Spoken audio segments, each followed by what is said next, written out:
Let's now take you back to one of our top stories where India's Prime Minister Narendra Modi has launched the School of Ultimate Leadership or SOUL in the national capital at the first ever leadership conclave.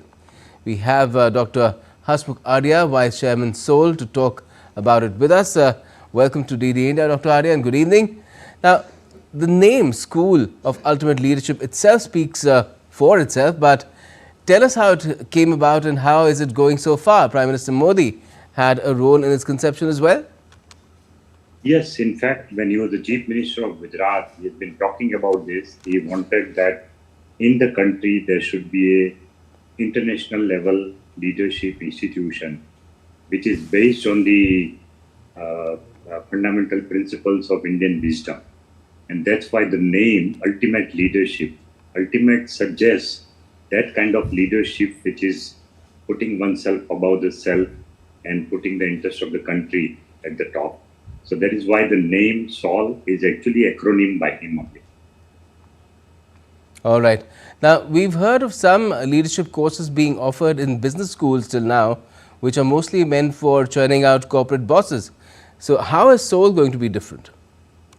Well, first of all, we make a distinction between management and leadership. Management is all about learning some tools and techniques to get things done, while leadership is developing a personal kind of a trait in a person. And that trait, we believe at SOUL, can be learned. It can be taught. And that's the philosophy behind this Leadership Institute. There is a complete difference between what management institutions teach and what SOUL is going to undertake. So here we have a desire to fill up the gap of good leaders in the country. We need leaders for every sector of the country. We need good leaders in social sector, education, health, and even in politics.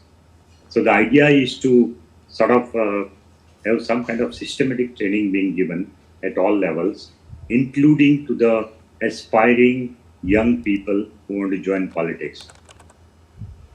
All right. Now, what sort of values and what kind of pedagogy will drive the curriculum and courses at SOUL? So, as of now, because we have just launched the institution today, and just before a few days, the foundation stone of the building has been laid. It will take 2 years for the campus to come up. The campus is coming up at a place close to the Gift City in Gandhinagar. And but till then, we would be starting with small training programs for 2 days or 1 week, in which we would be including some public policy personnel who are actually in the job. We will sort of try to train them. We will also have some social sector specialists, such as education specialists or health specialists, being given the training of leadership. And then we will also start with political leadership for the elected representatives of urban local bodies or the Jilla Panchayat. So they would be given some kind of a refresher training for a short duration.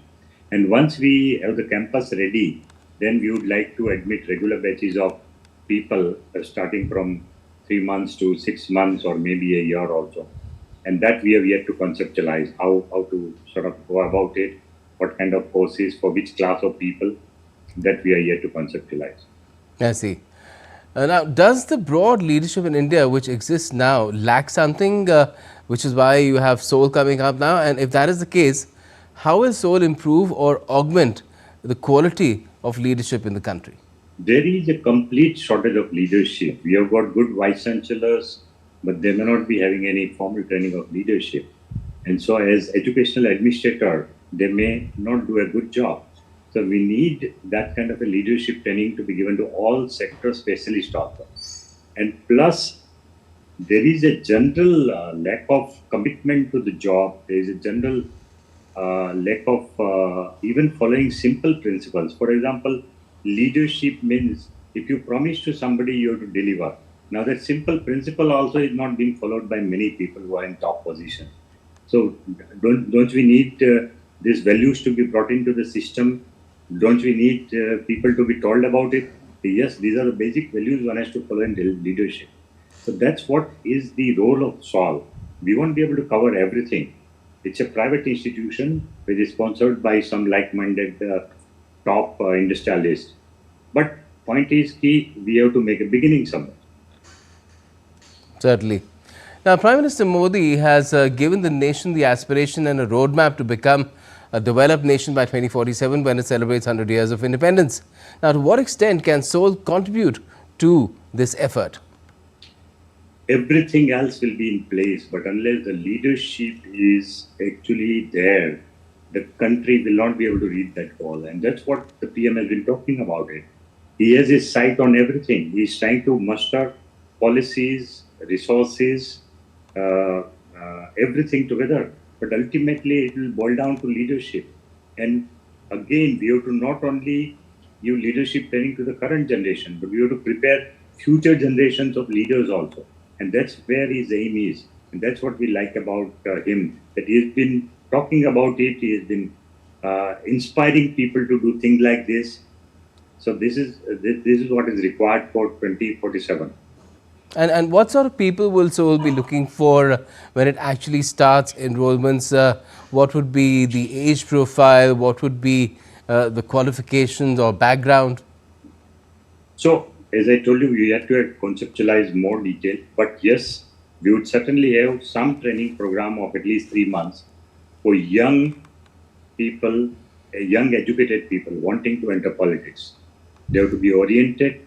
They have to be taught some systematic things about constitution, laws, about the Indian democracy, about the role of executive and everything.